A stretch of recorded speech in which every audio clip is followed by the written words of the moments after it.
Bem-vindos ao 5º episódio do Verdade Tem Boca. Hoje nós estamos com um convidado mais do que especial. E eu digo isso porque eu, como bom flamenguista, eu diria que se não fosse ele, filho de quem é, eu não estaria com tanto prazer de entrevistá-lo. Eu estou aqui com Rodrigo Dinamite, filho do maior artilheiro do Vasco e do Campeonato Carioca, amigo, amicíssimo do meu grande ídolo Zico e, por conta disso, já meu amigo também. Prazer te receber aqui, Rodrigo. Prazer estar no Verdade Tem Boca. A pedido da Mari, né, que a gente é amigo em comum.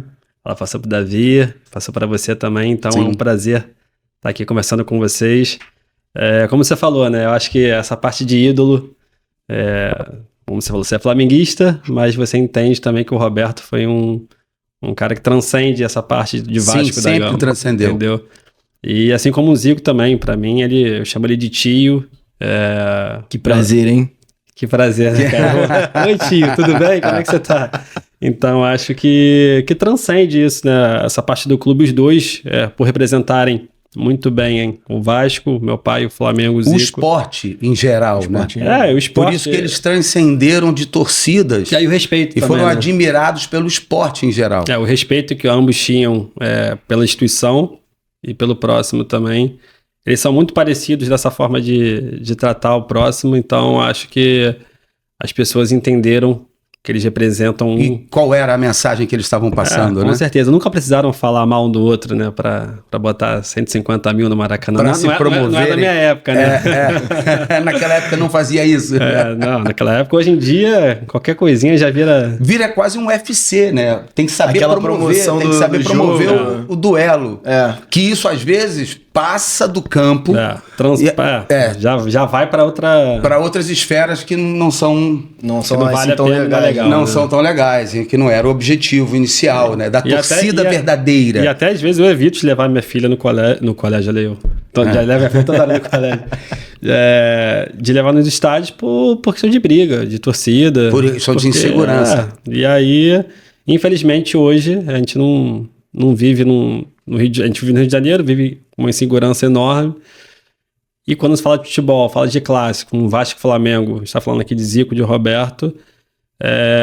Eu tenho aí muitos amigos vascaínos, muitos amigos flamenguistas e...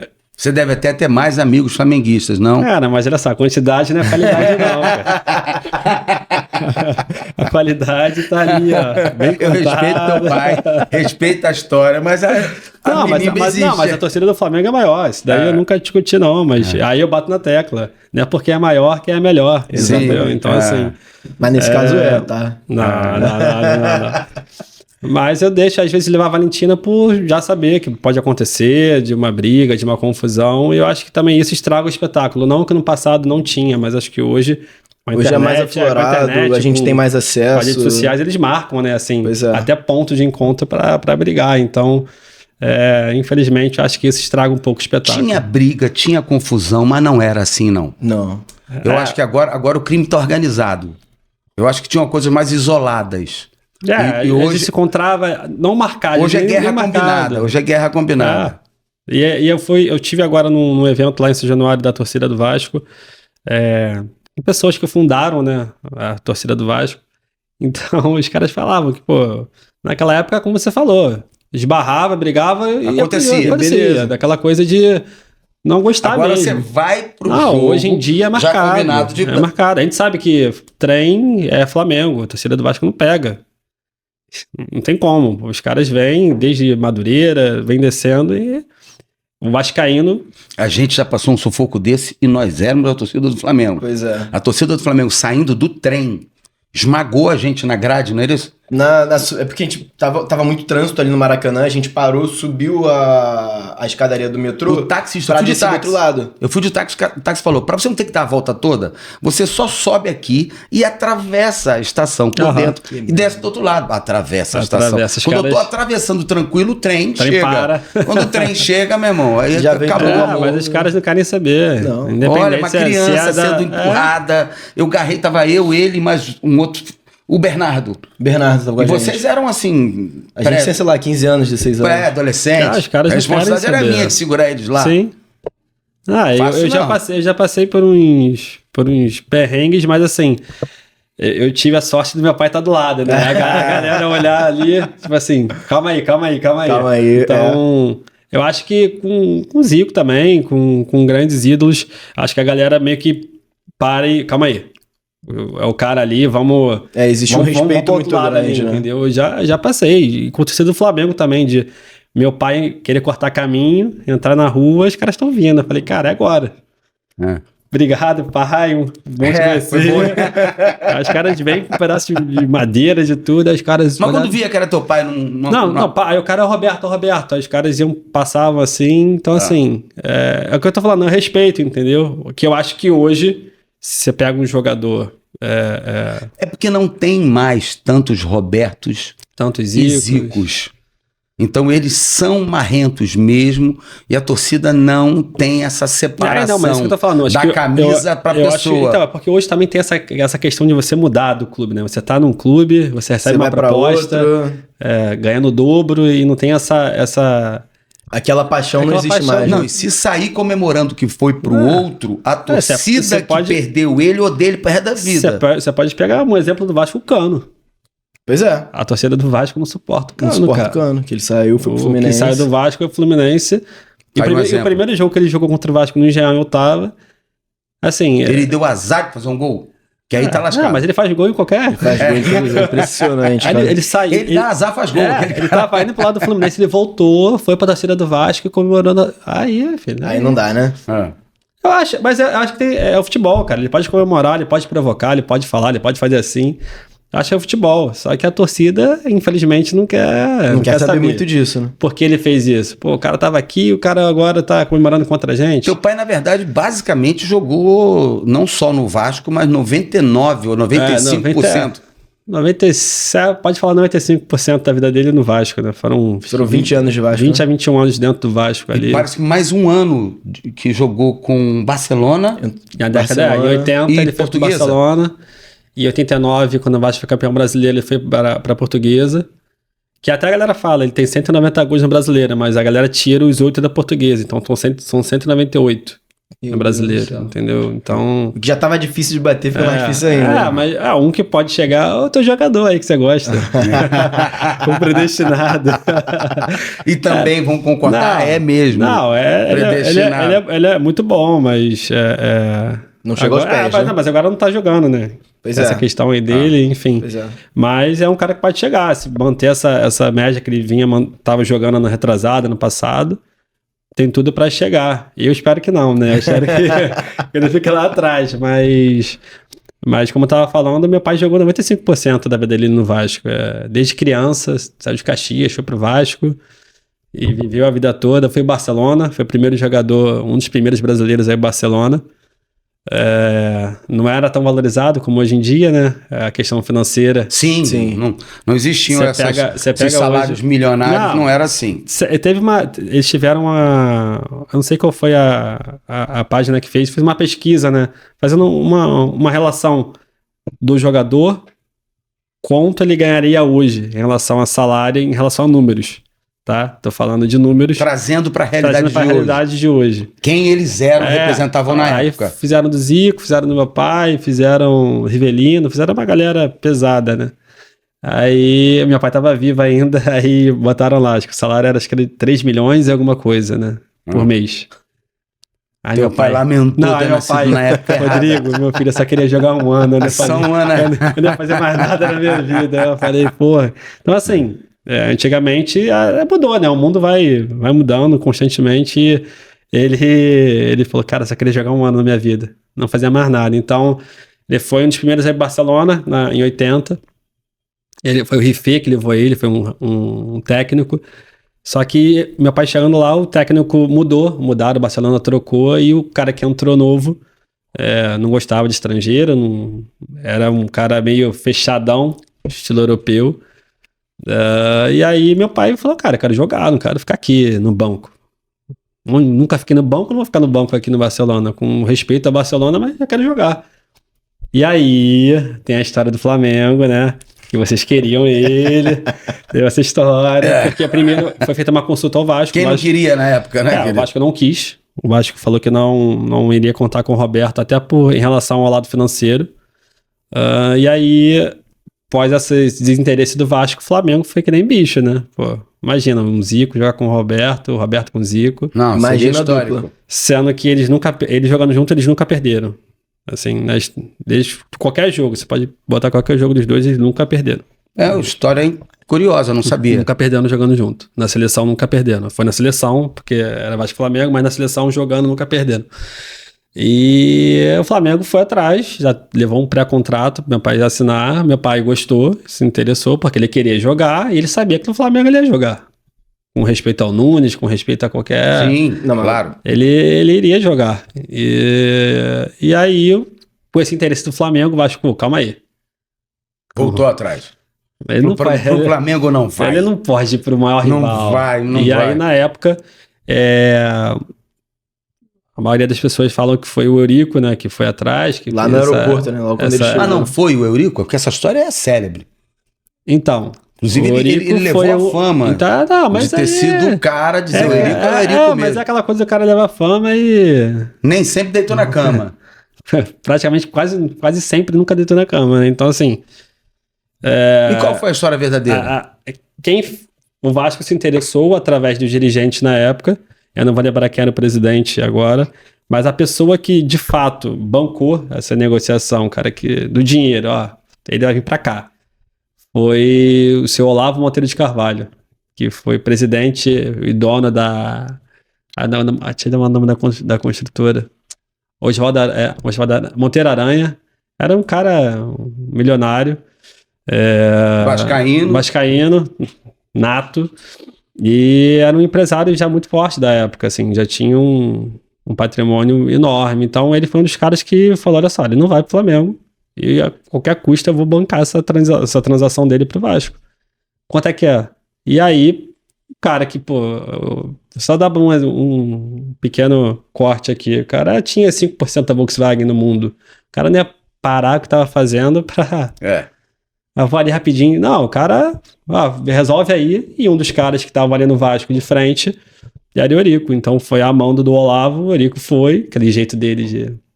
Puxou pra ele. Que eu acho que por muito tempo ajudou o Vasco. Não fez bem pra torcida. Não desmereço, só que o futebol hoje é profissional, cara. Não adianta ser aquela coisa passional, aquela coisa do amor. Lógico, tem que ter o amor da torcida, mas acho que hoje você é uma empresa. O Vasco hoje... Sim. O Flamengo, quanto tempo ficou aí sem ganhar para poder organizar as contas, organizar a casa? Demorou bastante Você tem que ter uma administração boa. Tem. E nessa época o Eurico era um cara que estava de frente, o Olavo pediu para ele fazer essa parte da negociação, com todo o suporte dele. Ele foi e concretizou. E aí aquela coisa da foto, né? Quem aparece na foto ali... É o que vai ser lembrado. Vai ser lembrado. Então, ele foi um dos caras que ajudou, sim. Isso daí é inegável. Mas se não fosse o Olavo, meu pai estava no Flamengo, com certeza. Não porque meu pai queria ir pro Flamengo, mas o desinteresse que o Vasco teve de início, que até uma das pessoas que não teve esse interesse foi o Eurico também. Mas ele voltou pro Vasco, voltou pra casa dele e fez 5 num time aí. Fala que é o Corinthians.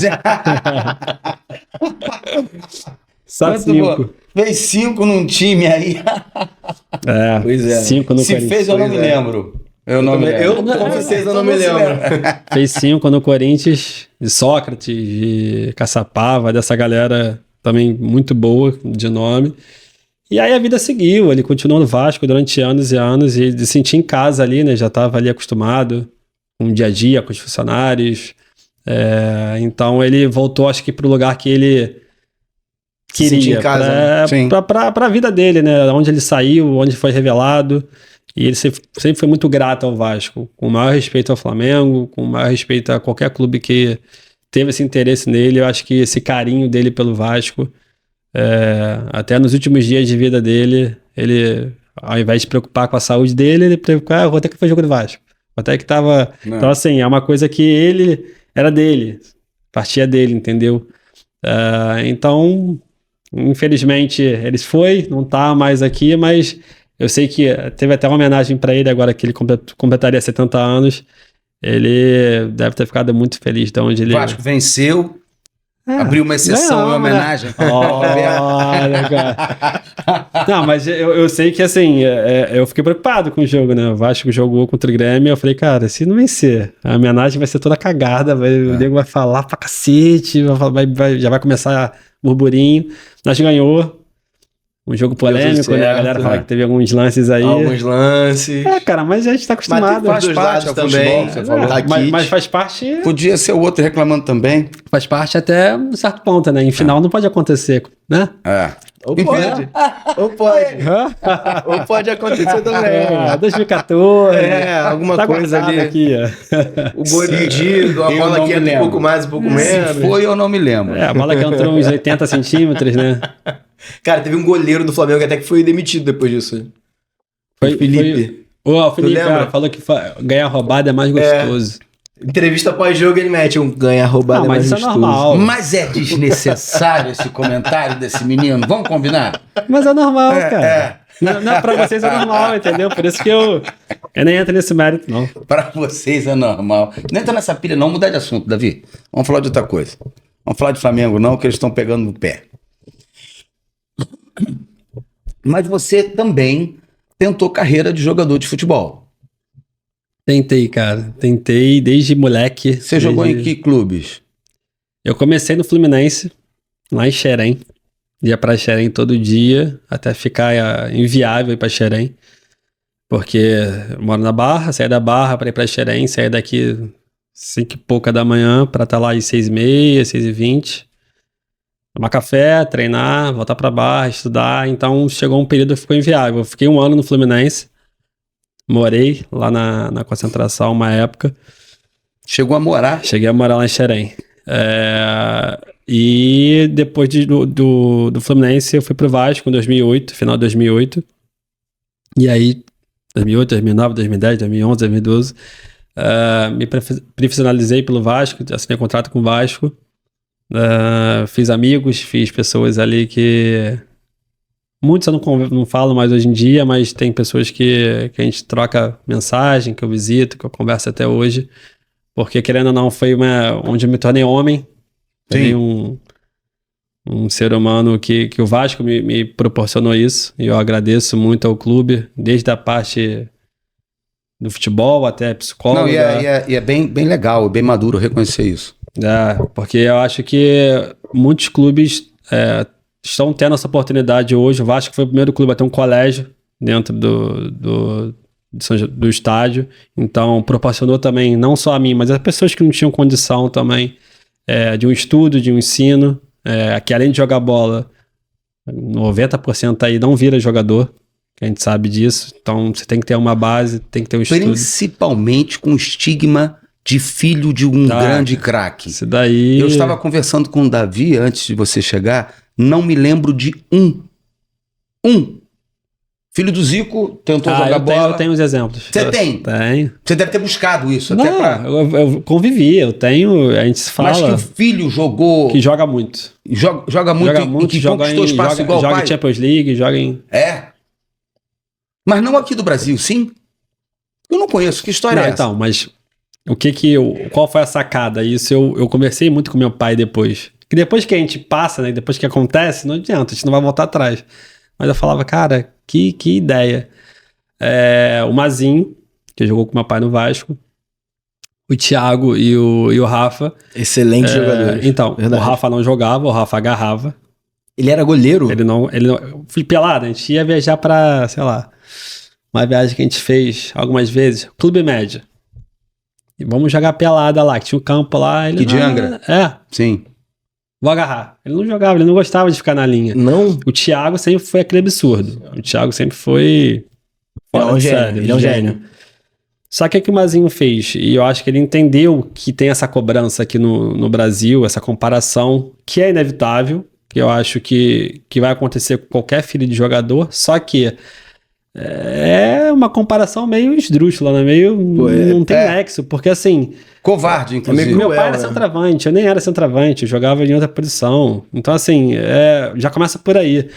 E o que o Mazinho fez? Ele botou os meninos no Flamengo muito cedo, e eu acho que ele teve esse feeling de estar ali, pô, vai ter essa comparação, os meninos não vão render o que podem render.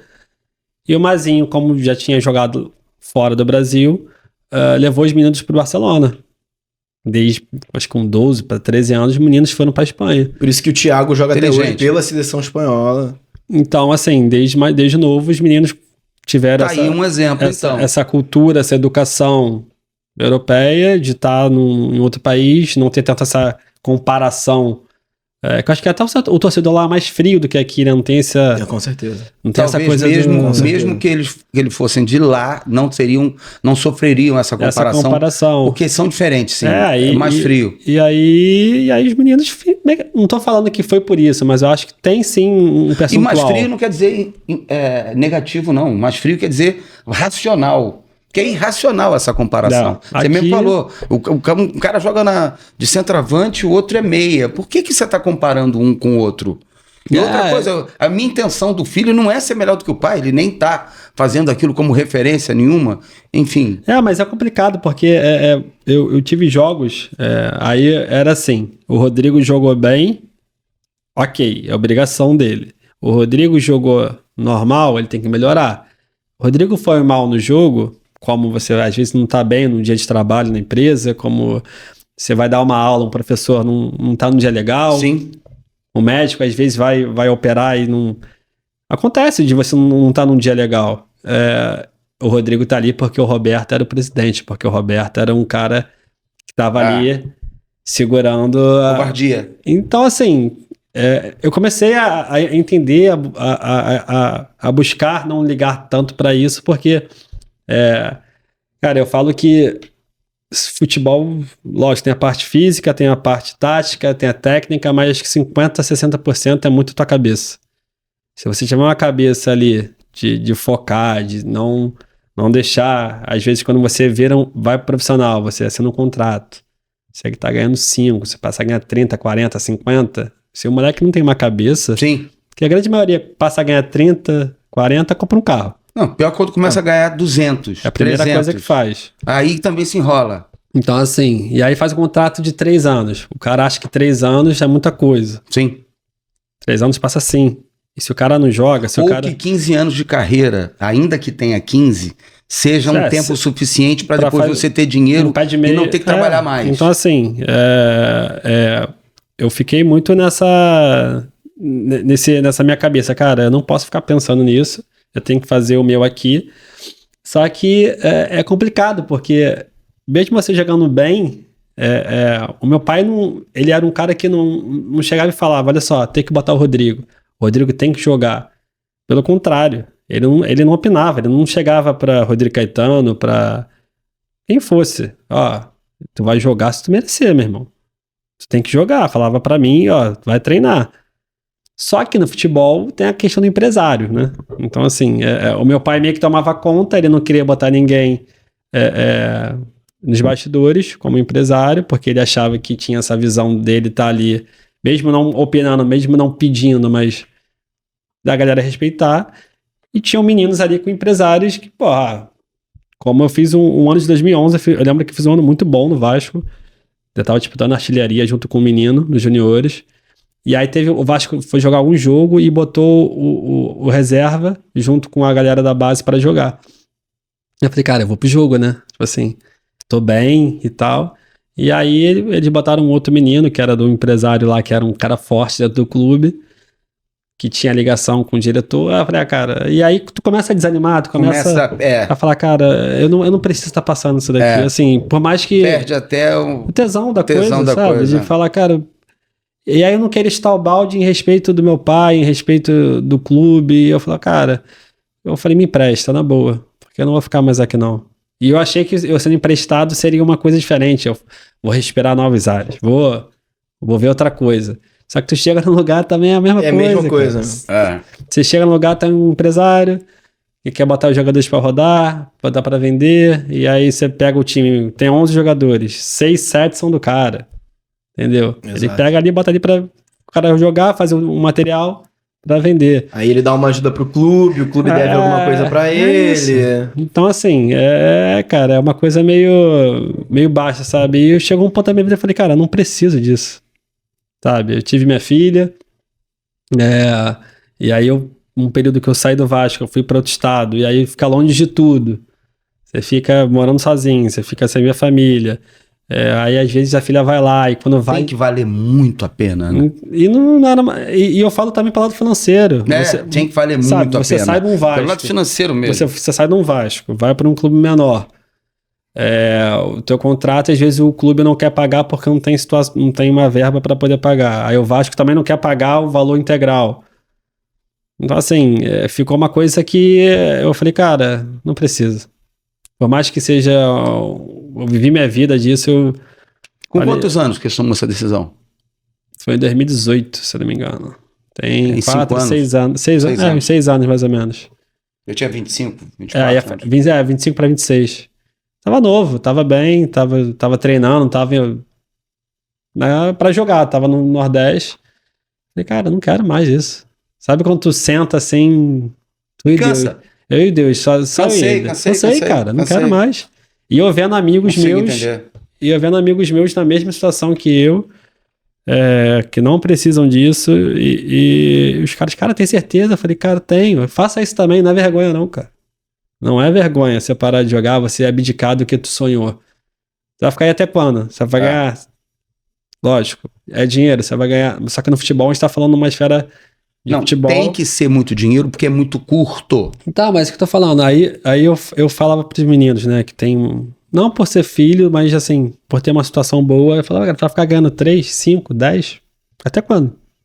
10 mil te satisfaz hoje em dia, você jogando bola? Não, e é um tempo que você tá perdendo que você podia estar fazendo uma outra coisa que daqui a 3, 4 anos você pode estar ganhando 50, 100, porque você empreendeu, fez outro negócio. Então, aí eu falava, cara, até quando? Você vai renovar com o clube? Você tem certeza? Os caras te pagam em dia?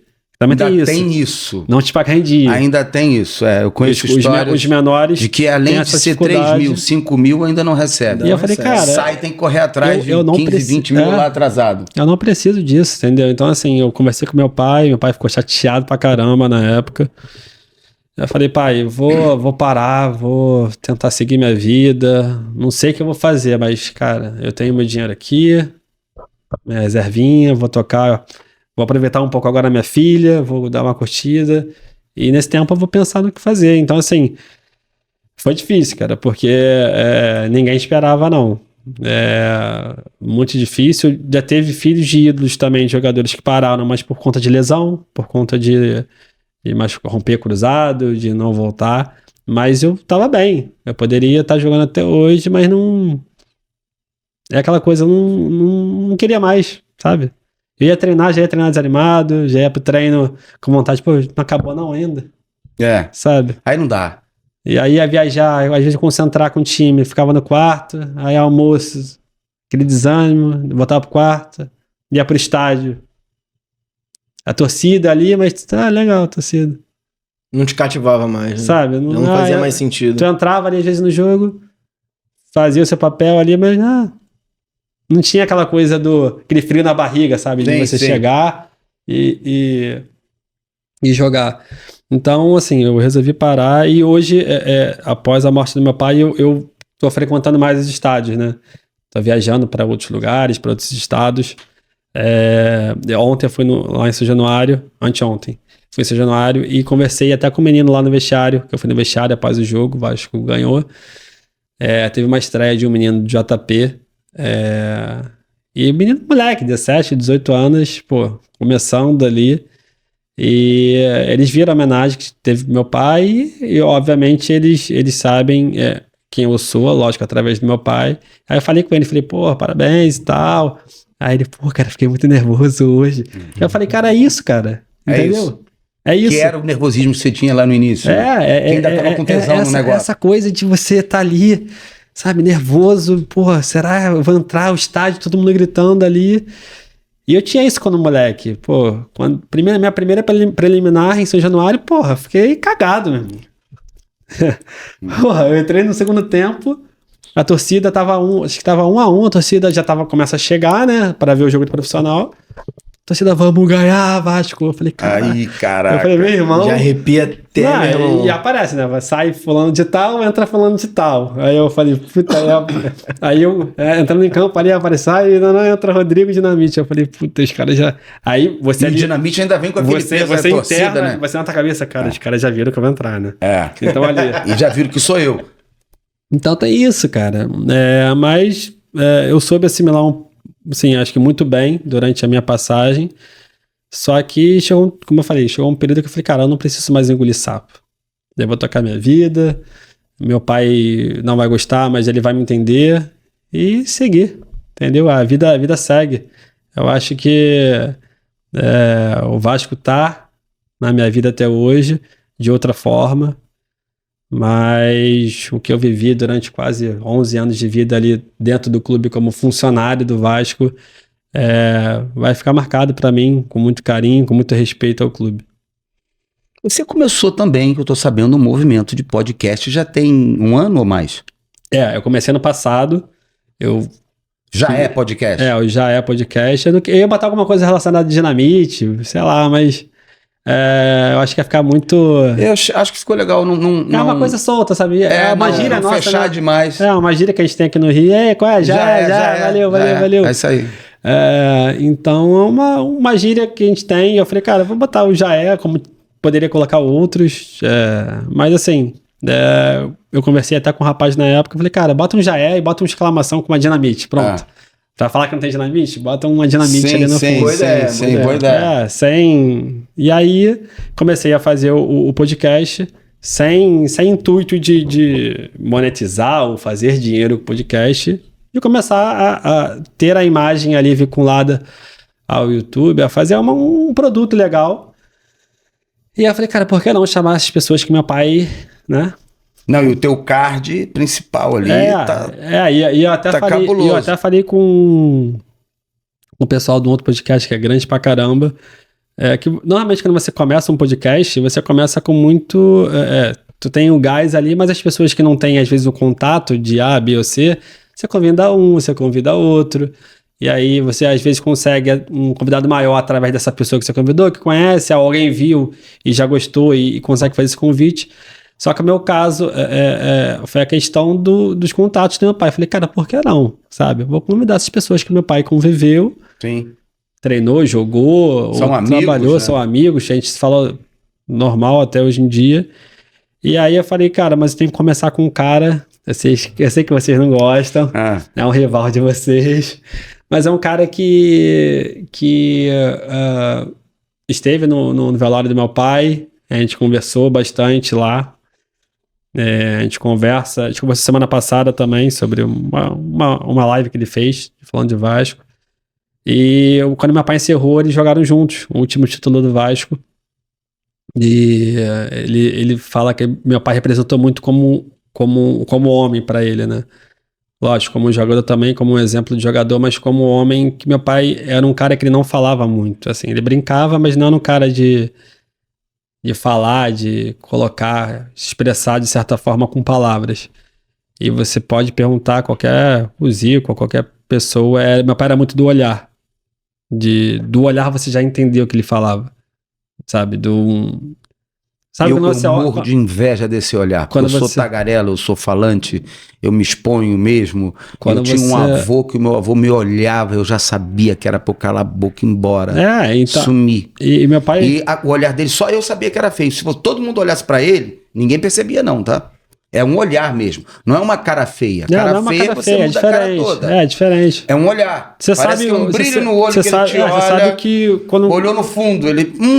já sei que é pra vezes parar. Quando eu tava com meu pai em algum lugar, você tá muito cheio, assim. Cara, tem muita gente, ele só faz assim, ó. Eu já entendia, entendeu?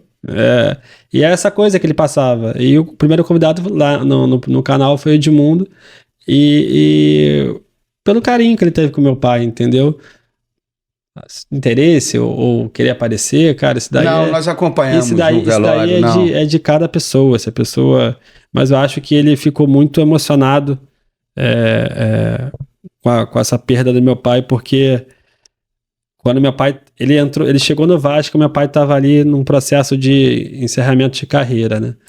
E depois de meu pai vestir a 10, o Edmundo, basicamente, teve o Bismarck, teve o Denner, mas o Edmundo que fez um nome ali. O sucessor. É um sucessor da 10. Então, que uma camisa que é significativa no futebol brasileiro, por causa do Pelé, né? A gente fala de Pelé. Sim. A 10 vem desde do Pelé, do Rei. Mas né? dá pra se estender Pelé, Zico, Roberto. Não ainda fica mais por aí. pesado Não, o Vasco, não, porque mas era eu tô 10 falando, do mas tá Roberto, falando de 10 por que são conta 10 do Pelé. marcantes. São 10 marcantes. Pelé, como tem a 7.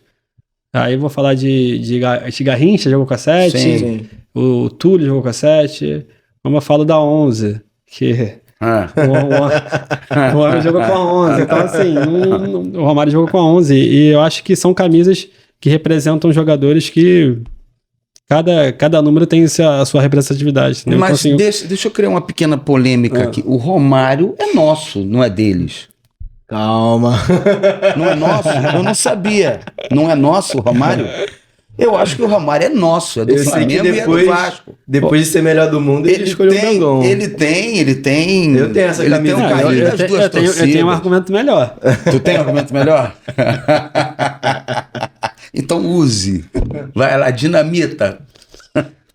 Acho que o jogo que pode ser não. Acho que um dos jogos que marcou a vida dele foi no Vasco. A virada contra o Palmeiras, 4-3. Com certeza. A final da Mercosul. Com certeza. Ele fez 3 na final. É um jogo que se você botar aí, você vai ver. Você quer dizer que no coração dele pesa mais esse jogo? Não, tô falando que ele é vascaíno, ou que pesa mais o carinho pelo Vasco. Ele é América. Ainda dá. Ele é América. Fala comigo. Mas ele é esperto, ele é malandro. Ele é América. Ele é América. Malandro. Ele vai... Esse é o Romário. Ele joga no meio ali. O Romário é esse cara, ele é América. Ele é América. É inteligente É um cara mesmo, que, preza pela América, tem carinho pela América. Desde criancinha. Não, mas sem brincadeira, ele é espetáculo, o jogador, ele é um fenômeno. Meu pai falava Eu sou fã dele. que ele até brincaram com meu pai uma vez, numa reportagem, eles fizeram há muito tempo atrás, isso daí eu não vou lembrar o ano. Tava eles dois fazendo, meu pai e o Romário, aí o cara, Roberto, você jogou com o Romário? Não, aí meu pai, calma aí. O Romário jogou comigo. Explica direito a festa, calma aí. Quando eu tava aqui, o Romário chegou. Mas meu pai fala que o Romário assim, como finalizador, até em trabalho, nos treinamentos, quando eu ia fazer um estímulo de tiro curto, exemplo, você faz o facão no treino, às vezes você enfia a bola para atacante finalizar, né? Era absurdo. Era uma coisa assim, de finalizador, meu pai falava que ele era... Não tinha. Não, entendeu? Imbatível. Concordo. Tanto que a gente conhece o Romário ali, dentro da área era...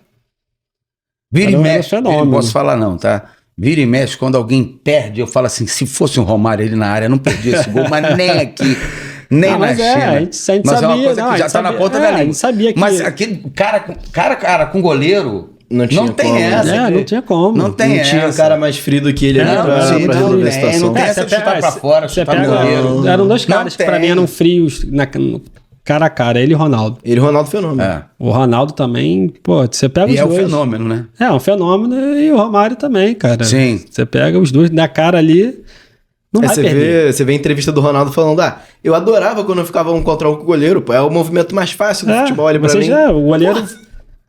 Então, já que ele falou que o Romário é do Vasco, então não tem problema continuar falando do Romário, né? Não, zero. Não tem problema. Zero. Eu não tenho nada porque contra como o Romário, não. finalizador, eu respeito o Romário e respeito mais ainda pela responsabilidade que as pessoas chamam de marra, mas marra é quando você não entrega. Quando você fala, deixa que eu bato, vai lá e bate e faz. Foi aquilo que a gente falou ali fora. Antes da gente começar. É algo a ser respeitado. Ele é um cara que, querendo ou não, a gente sabe que ele é polêmico, ele fala o que tiver que falar. Só que se falando de futebol, e se ele falar que vai pegar aqui, vai fazer 3, ele vai lá e faz 3 gols. Só que pro cara, meu irmão, falar isso, O cara tem que ter... Tem que ter muita confiança. O cara tem que saber o que tá falando. Não porque, pode dar ré. Não pode dar ré. É foguete, é pra cima. É, pra cima. Então, não tem como voltar, não. Isso eu admiro no Romário. De chegar e falar, cara, vou jogar a final e vou fazer gol. E eu vou fazer gol. Sabe? Mas é o jeito dele. São jogadores e jogadores. O Romário é assim, de chegar e falar, de colocar... Eu saio até da esfera do futebol e eu tô analisando como homem, como empreendedor, como coragem, como chamar responsabilidade. Não precisa ter uma bola pra você estar falando sobre isso. Eu tô falando ali dele dentro do campo. Mas tô falando dele... Acredito que isso deve ser uma personalidade dele. Eu não conheço pessoalmente e não tenho intimidade, mas... acredito que deve ser uma coisa que ele traz, até pelas entrevistas, traz pro dia a dia dele. Com bola ou sem bola, se eu disser que eu vou fazer, eu vou fazer. Eu tava vendo um negócio do TikTok dele, do Casé. Acho que foi com o Casé que ele falou. Acho que foi o Casé mesmo. Falando. Quem é melhor? Eu ou fulano? Aí ele, eu. Aí eu vi. Aí quando chega no fenômeno, ele fala assim, esse é o respeito. Esse é respeito. Mas eu também. Esse aí eu respeito. Mas sou eu também. Eu também. Mas assim, é o jeito dele. A gente sabe que ele, quando jogava, ele decidia. Não tinha essa, entendeu? Então, assim, são esses jogadores que eu acho que tinham um respeito também, se falando de jogador do meu pai, de entender que eram caras que eram fora de série, entendeu? Os caras eram... Quando tinha que decidir, precisar dos caras, os caras estavam lá. Então, é um respeito enorme. Como a gente está falando das camisas 10, dos jogadores que vestiram as 10, da 11, da 7, da 8, que jogou o Giovani no Vasco, o Bruninho Pernambucano, no Flamengo que foi o Adílio. 8, Adílio. Adílio, então, pô... Aí você não sabia. Respeito, cara, sabe? Eu acho que isso passa de geração para geração. Só falta eu estar errado, porque eu não sou... acho que pra quem não sabe, eu não sou fã de futebol, eu não acompanhei tanto. Mas quem teve idade, como eu tive, para ver Zico e Roberto jogar... não tem como ter passado completamente fora do futebol, né? Ainda mais sendo flamenguista, não tem como. Foi a época de ouro, tanto do Flamengo como do Vasco também. Década de 80 ali. Por mais que a gente tenha um timaço hoje, tudo, só quem viveu sabe explicar o que era aquela época. Até pelo fato de que a gente tinha o nosso jogador e você o seu. O nosso, sim. Porque eles vestiam aquela mesma camisa a vida inteira. Então aquilo pessoalizava. Não tinha essa coisa de ele vai sair agora, ele vai... Não, aquilo era arrepiante. Entrava o Zico, entrou o Flamengo. Não é?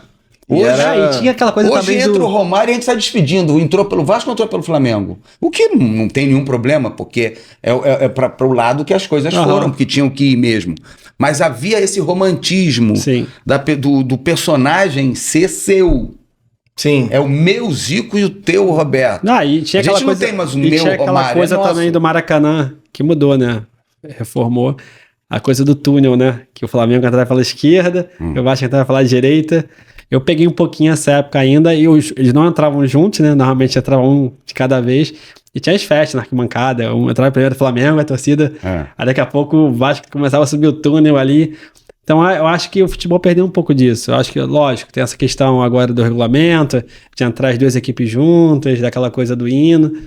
Mas eu ainda peguei essa parte lá de trás e mas bem observado, cara. Perdeu um pouco do encanto ali, do romantismo disso. Dos dois, sabe? Da emoção, isso. Eu ia bem pequenininho no túnel, e as torcidas disputavam para ver quem ovacionava mais os seus atletas. Meu pai me levava no vestiário e, era muito legal, tá ali, claro, descia a escada e andava no túnel, e daqui a pouco você ia chegando perto da boca do túnel. Já começava a galera, Eu falei, era muito maneiro.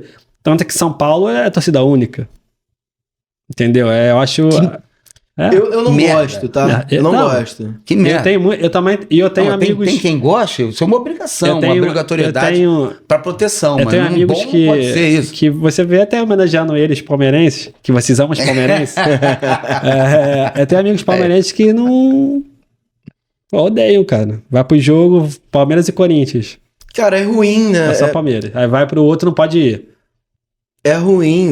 Eu acho que parte do jogo de futebol é o jogo que tá rolando também entre as torcidas. É a torcida do Vasco começar a gritar mais, aí a do Flamengo incender, aí fica naquela briga. Vê aquela resposta da Mas você sabe, olha só, hoje em dia não dá mais pra achar certo o que a gente achava certo.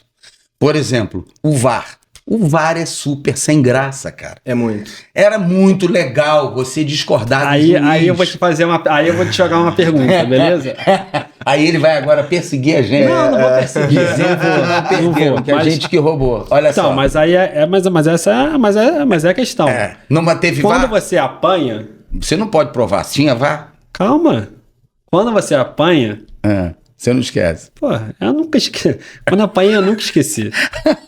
Tá gravado aqui na minha cabeça. Agora, quem bate, cara, é fácil você colocar que, pô, o VAR veio pra estragar.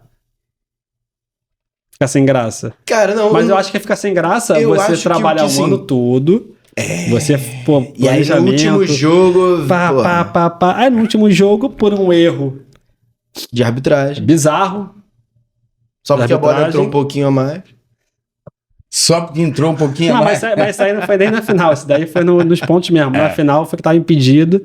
Do meu 8, Márcio Araújo. E que não der, cara. Mas assim, é legal isso. Eu não acho legal, porque se fosse ao contrário, vocês iriam reclamar também. Mas ficava uma discussão na arquibancada, porque ninguém sabia. Ninguém sabia. Se tinha sido ou não. Então, hoje eu acho que... Era uma opinião minha, tua. Hoje eu acho que se recorre muito ao VAR. Qualquer coisinha, vai no VAR. Muleta, né? Vai no VAR. Muleta. Vai no VAR. É mole apitar. Aí os caras ainda erram. Ainda erra. Ainda erra. Então, assim, pra que o VAR? Qual o ponto do VAR? É que nem a grama sintética. Já estão mandando tirar as gramas sintéticas lá na Europa. Lesão. Voltando ao tradicional. Voltando à grama normal. E aí já estão reclamando. Eu tive uma reunião... até da homenagem que vai ter pro meu pai na CBF, os presidentes reclamando, uma porrada de presidentes reclamando contra Atlético, Palmeiras e Botafogo, e os caras lá, mas não tá tendo uma conversa pra tirarem aqui também do Brasileirão, porque muda, cara, muda o jogo, muda muito, o jeito que a bola corre, o jeito diferente. Você viu o Botafogo no passado jogando no Engenhão, por mais que depois deu aquele declínio ali no final. Incrível, outro jogo, né? É muito rápido o jogo, a bola não para. E os caras já sabem como a bola vai, já treinam ali no dia a dia. Você pega esse Januário, pega Maracanã, já é outra grama, já é um jogo um pouco mais lento. Muda o kick da bola, quando a bola bate pra correr, é diferente. O correto seria unificar isso tudo, né? Porque pro jogador deve ser uma novela isso. Tem jogador que não joga. Você não viu o Soares no Grêmio? No contrato dele tava. Ele não joga em campo sintético. Ele não jogou contra o Botafogo. Aliás, ele jogou contra o Botafogo porque foi em São Januário o jogo. Se fosse no Engenhão... Ele não jogaria. Não jogaria. Ele não jogou contra o Atlético Paranaense. Já é uma cláusula pra proteger o atleta, né? Não, ele falou, eu não vou jogar em grama sintética. Porque ele não jogava na Europa, não jogava no Barcelona. Isso foi acontecer depois. Não jogou contra o Atlético Paranaense e não jogou contra o Palmeiras. Não jogou. E não joga. Que é diferente, o impacto é maior também. Entendeu? Então, assim, é uma também das coisas que tem que se ver, porque eu acho que beneficia muito o cara que está acostumado a jogar ali com a grama sintética, entendeu? Então, tá tendo essa conversa na CBF já para fazer essa alteração. Esse ano não, mas pro ano que vem. Cara, isso é bem interessante também pelo investimento que foi feito, né, cara? Você vê aí, alguns times vão ficar...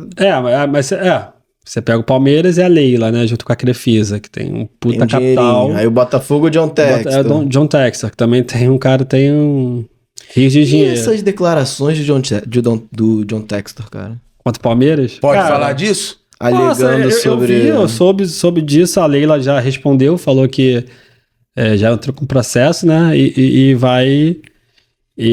ela quer que ele comprove, né, porque o ônus da prova é de quem acusa nesse caso aí, né? Ele não pode acusar sem ter uma prova. Cara, mas com um cara desse pra ele meter a cara pra tapa ele falar, assim, irmão. Assim, acho que ele não... mas os outros dirigentes estão fazendo o papel deles, que é desafiar. Traz a prova aí. Então traz a prova, né? Porque assim, cara, é uma coisa muito grave que ele falou. Muito que o Palmeiras está sendo beneficiado. Eu não sei a fonte, não sei por onde. Mas, pô, acho que o Palmeiras também... eu não sei, eu acredito que não, cara. Eu acho muito de entender e acreditar nessas coisas, né? Mas sabe por que também? Hoje também tem essa questão da bet. Pois é, né? E tem também a questão da teoria da conspiração que tá na moda, né? Tá na moda. Michael Jackson não morreu, né? Umas coisas assim meia doida. Será? Tá em Varginha. O Michael Jackson tá em Varginha. Tá em Varginha, exatamente. E nem perceberam. Tá lá ainda, quietinho na dele. Tá lá quietinho, agachadinho no canto e nem perceberam nada. Então, assim, eu tô vendo aqui também que você... mantendo aí a história do teu pai, você parece que tem um instituto, Roberto Dinamite. Tem um instituto que foi feito... Você participa desse instituto? Isso, Toca ele também? Ele fez quando era deputado, quando ele estava no mandato ainda. E aí dentro do instituto, ele primeiro colocou as escolinhas para rodar, né, nos municípios, em prol das crianças, para poder tirar do caminho errado nas comunidades. A gente sabe que hoje em dia... e um tempo atrás já tem essa questão do tráfico, e você não tendo nenhuma oportunidade, nenhum tipo de esporte, de lazer, a criança, querendo ou não, já tá meio que escolhe aqui ou aqui, e aqui é muito mais fácil, porque tem o dinheiro na mão ali, você ganha muito dinheiro. E é instantâneo, não tem rápido, que esperar. Não é aquela coisa de que tem que fazer 18 para trabalhar. 10 anos para poder começar a galgar alguma coisa. Meu pai fez esse projeto das escolinhas, acho que no segundo mandato dele, como deputado, ele teve 5. E aí, no terceiro ou no quarto mandato, ele, na casa que ele morou em Caxias, que foi a casa dos meus avós, ele meio que não demoliu, mas refez a casa toda. E nos quartos, no quarto da minha avó, do meu avô, ele fez um dentista. No quarto dele, ele fez uma psicóloga. No outro quarto... Então, assim, ele pegou a casa e fez um instituto para as pessoas que não têm essa condição de pagar, de ter... Poderem ter acesso gratuitamente, financeiro, é isso? E ter acesso. Ele não fez dinheiro com emenda, não fez dinheiro público, foi com o dinheiro dele. E aí eu falei, pai, olha só. É teu dinheiro. Vai chegar um momento, se você não entrar, isso aí vai travar. Isso aí não tem... Você tem que pagar. Você não tem que pagar a dentista, você tem que pagar o maquinário, você tem que pagar não é só tudo. Não é só montagem, é uma estrutura. Quinto mandato ele veio, não entrou. E aí ele falou, Rodrigo, vou ter que travar o instituto. E dentro do instituto tinha algumas pessoas antigas, da época de 2000, 2004, 2008. Eu falei, cara, você quer tocar? Eu falei, pai, agora não dá, mas isso aí é 2014. Vamos jogar mais pra frente e vamos ver o que vai acontecer. E aí veio 2018, a candidatura ele não veio, e eu falei, pai, que tal a gente voltar, mas de uma outra forma, buscando uma conversa com o deputado federal para receber uma emenda, que você não precisa sair do seu bolso, você pode... Sim, o projeto já é... Sim, você tá fazendo bem pra sociedade. Claro. E aí ele falou, pô, mas... meu pai era muito assim, eu não quero ficar pedindo, não quero ficar indo em Brasília. Eu falei, pô, mas cara, é política, desculpa, você tem que ir, você tem que falar, você tem que botar a cara, senão não vai acontecer. E aí desde então, que aí foi 2018, quando eu parei de jogar, começou essas ideias aparecerem na minha cabeça. E aí eu falei, cara, por que não? Na política, né? Pode ser um caminho que meu pai já não tá mais com intenção, futuramente eu posso vir a tocar isso daí. Aí 2018, 2019 é pandemia. Eu falei, porra, parei, né? Não vou botar agora o instituto para rodar porque pandemia, questão do contato. Aí passou um pouco a pandemia, vieram sob da doença do meu pai. Só tô resumindo só para até chegar a parte do instituto que eu comecei a tocar. Veio a parte da doença do meu pai e aí eu falei, cara, eu tenho que fazer alguma coisa para deixar o nome dele ali em evidência, porque já começou a aparecer a notícia que ele estava em tratamento e isso, tal. E aí eu falei, cara, vambora, eu tenho que correr atrás. E aí comecei a conversar com algumas pessoas do mundo da política, de Alerj, aqui no Rio até Brasília, para conseguir verbas ou uma emenda para começar a tocar viabilizar o projeto. E aí a gente conseguiu, o Instituto está ativo, a gente tá com os núcleos ativos e hoje é só voltado a futebol, não tem essa parte de psicóloga, ainda não tem nada que eu consiga gerir dessa forma que eu penso, entendeu? A gente tá com os núcleos das escolinhas em algumas localidades. E quem sabe, eu acho que futuramente já me fizeram proposta para eu vir candidato. Eu acho. Não sei ainda porque eu tenho um pensamento político e eu sei que eu vou ser muito apedrejado.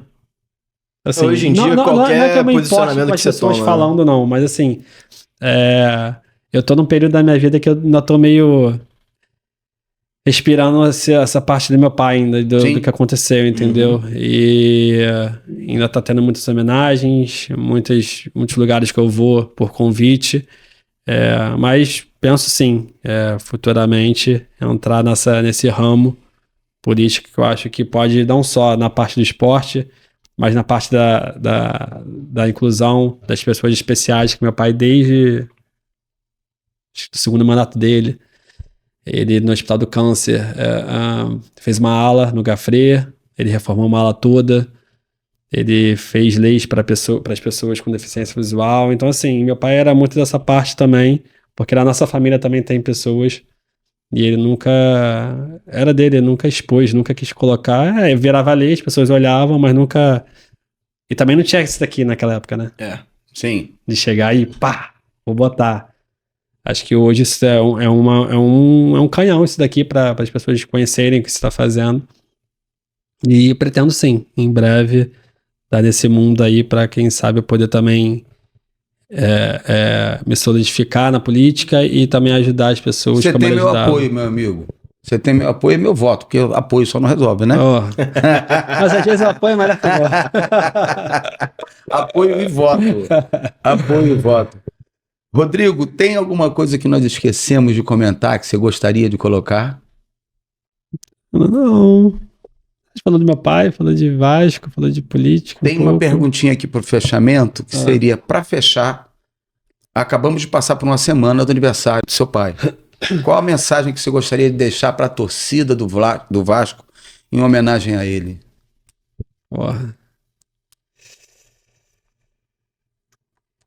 A mensagem para a torcida vascaína. Os bons tempos vão voltar, Vasco.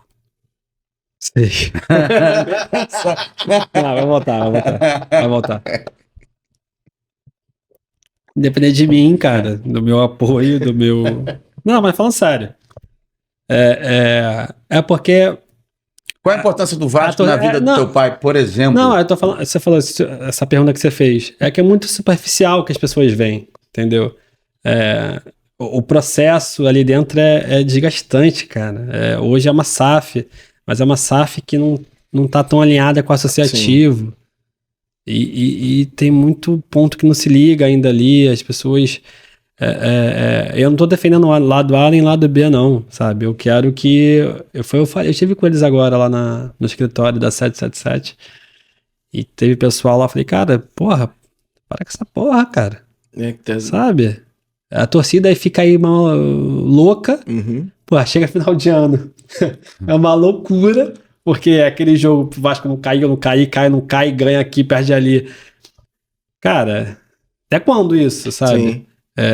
Você tem um ano inteiro para fazer um trabalho? É um planejamento, sabe? É contratação. O ano inteiro para correr igual doido para não cair. Aí deixa para correr nos últimos 3 jogos. É que nem no colégio. Pra que você vai deixar... Tudo pra reta final, né? Lá pro quarto bimestre, meu irmão. Aí... aquela coisa demais, né? A matéria do ano todo... Parece que só funciona na pressão. Então assim, só que vai chegar uma hora que não vai funcionar na pressão. E aí, eu acho que os americanos não estão entendendo isso, porque ganhou o jogo, beleza. Cara, vai chegar a final do ano, a torcida vai estar puta. Vai aguentar? Porque os caras... Aí começa a correria. Não vai aguentar. Vai até aguentar, porque não mora aqui. Mora lá fora. A torcida do Vasco vai atrás. Cara, já tem uma família lá da Força Jovem lá, Miami. Hey 777. Os caras foram na porta do escritório lá.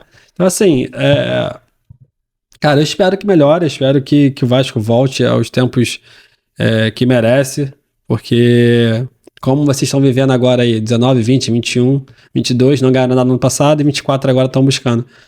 O Vasco teve 97, 98, 99, 2000... Brasileiro, Libertadores, Brasileiro, Mercosul, ganhou uma porrada de título, Carioca. Passou, tem que voltar a ganhar, cara. E eu acho que isso que a torcida quer. A torcida busca isso. E eu sou mais um torcedor do Vasco, filho de quem eu sou, mas eu sou mais um torcedor. Eu vou viagem para jogo, vou na arquibancada, eu vou na Sul, Vasco e Flamengo agora tava na Sul, no 0x0. Vasco e Nova Iguaçu tava na Sul. Eu vou. Eu meto a cara, não tem essa. Só que eu espero que o Vasco melhore, porque ninguém aguenta mais ficar nessa situação de chegar no final do ano, brigar para não cair. Aí não briga pro título, aí não vai nem para uma Sul-Americana, não vai para uma pré-Libertadores, não chega jogador. Até quando? Entendeu? Então, o meu recado é mais para a parte diretoria, SAF. Eu espero que isso se resolva. A parte da torcida do Vasco, coitado, não tem culpa de nada, pelo contrário. Ao contrário, são apaixonados. Eu sei Os caras vão todo jogo. Eu sou flamenguista, mas acompanhei alguns jogos do Vasco por causa da minha filha e eu vou te contar. É uma torcida cara, os caras realmente apaixonante. Eu fui para alguns jogos ano passado fora, tá?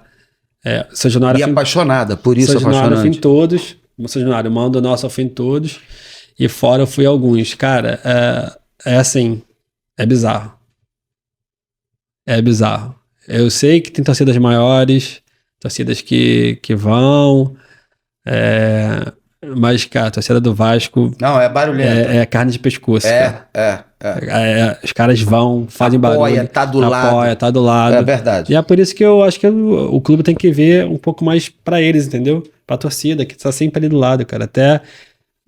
Não, a gente tá falando de um rebaixamento de 2, de 3... Será que um flamenguista iria aguentar? Assim, não sei. Vocês nunca passaram. Será que um São Paulo iria aguentar? Não sei, mas a torcida do Vasco tá lá, cara. Na dor mesmo, os caras tão lá. O Vasco perdendo, os caras tão lá. Então, assim, eu fico... por isso que eu falo, eu sinto prazer ser vascaíno, não porque o Vasco, a torcida do Vasco... o Vasco ganhou títulos. Não, a torcida do Vasco tá lá, independente do momento. Todo jogo. É aquela coisa que a gente fala, na alegria e na dor, o sentimento não para. Então é isso. Então, é isso. Eu estou muito honrado de ter te recebido aqui, Rodrigo Dinamite, não só pela história do teu pai, que é um ídolo de todas as torcidas, que conseguiu unificar através do esporte, através da bola, do esporte. Não tem Vasco, não tem Flamengo, não tem Fluminense, não tem Botafogo, não tem Palmeiras, não tem Corinthians. A gente respeita o Roberto. Deixa o Palmeiras pra lá. Deixa o Palmeiras pra lá. A gente respeita o Roberto, respeita teu pai, mas eu queria, sobretudo, respeitar você pela tua história, tá? Pelo menino que você é, porque para mim você ainda é um menino, apesar de pai, apesar de empresário, apesar de empreendedor, político, futuro político. Eu já te falei, você tem meu voto, que eu estou vendo aqui diante de mim um camarada muito parecido com teu pai, a nível de equilíbrio, de temperança, a nível de amadurecimento, e eu fiquei feliz, honrado de ter participado dessa conversa com você. Muito obrigado, obrigado a você, obrigado a Davi pelo convite. A gente está aí... não só esse convite, né, da Verdade Tem Boca, mas recebo outros convites também de podcast, e eu falei com a sua irmã também, cara, vai ser um prazer ir lá, porque eu penso em voltar até com o meu podcast, porque estou um tempo parado, mas visando abrindo esse leque para outros convidados, né, não só a parte de futebol, a parte da TV, enfim. E me senti muito bem aqui com vocês, apesar desse lado aí ser a norte, aqui a sul. Deixa a norte aqui, cara. E aqui ó, tá o campo, mas muito não dá obrigado. Um close na camisa dele não, que ele fez só para provocar o amigo. Não dá um close não. Mas ó, não dá um close eu vou trazer uma surpresa para ele. No dia que eu vim aqui da outra vez, eu falei que ia pedir uma parada para ele, já consegui. Traz a camisa do Vasco autografada para ele. Vai, o cara vai ficar maluco, vai apaixonar, hein, cara. Vou trazer a nova lá que fizeram meu palácio, vai olhar e falar, caraca. Não, isso aí eu guardo com carinho absurdo. Eu adoro camisa de futebol, sou colecionador, mas... Não toca na camisa do Vasco não, cara. Não. Eu também não tô com muita vontade, assim, não. Mas obrigado mesmo pelo convite de vocês. Rodrigo, foi um a gente prazer. te agradece. Foi um prazer, muito obrigado. Nós recebemos então aqui no nosso 5º episódio, Rodrigo Dinamite.